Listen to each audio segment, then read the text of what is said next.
moom nag daanaka fan yii la passé dafa partagé woon fii benn audio ak ay vidéo jox ko ñi nga xamante ñoom ñooy journalistes yi ne pour nañ ko tasal daanaka bi ñu ko tasee nag indi na nag coow bu bëri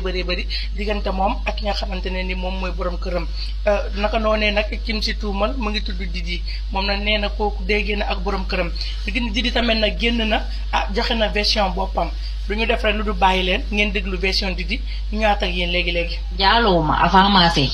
sama baat ci kaw après sama divorce njaalowuma du sama biir sëy lay njaaloo ci kaw laa koy wax aw ma ci ragal. man ci dëkk bi laa dëkk kenn xamee ma ñaata fayda théâtre laa doon joué dama ko bàyyi man maa ko bàyyi sama bopp ndax bañ yenn wax yi parce que yenn wax yi man attanuma ko ma préféré retiré wu. sama benn compte laa yor boo xam ne ma nekk ci ay réseaux sociaux mis na nekkuma Instagram nekkuma fenn fii laa nekk parfois di partager sama vidéo tooñu ma kenn nag mais man ku ma tooñ dootoo ko defati ndax man depuis xale ba tey dama musa moytu ci sama réputation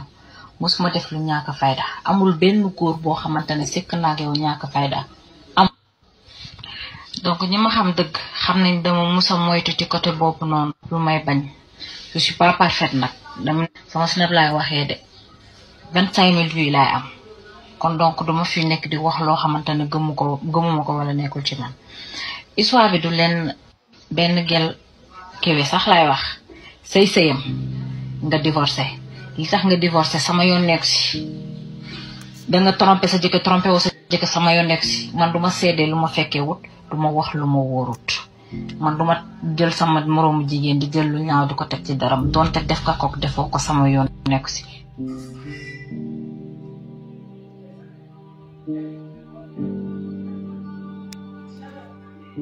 mais nag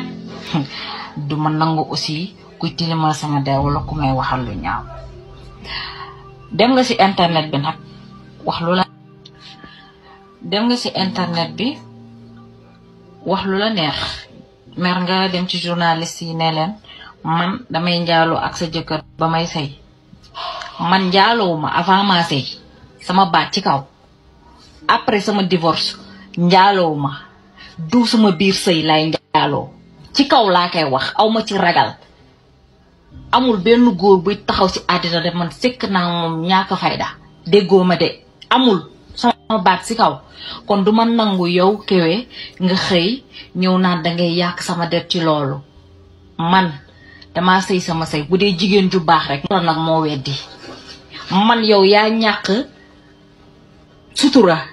yaa ñàkk xam sa diine di génn di naan dangay tiimal sa jëkkër mais man loolu duma ko def yàlla moo weddi ma séparé sa jëkkër du ma nangu mukk yow nga jóge fële nga ñëw nga naan kewe li la booleeg sa jëkkër ba mu fasala yow xam nga ko ñi war a xam-xam nañ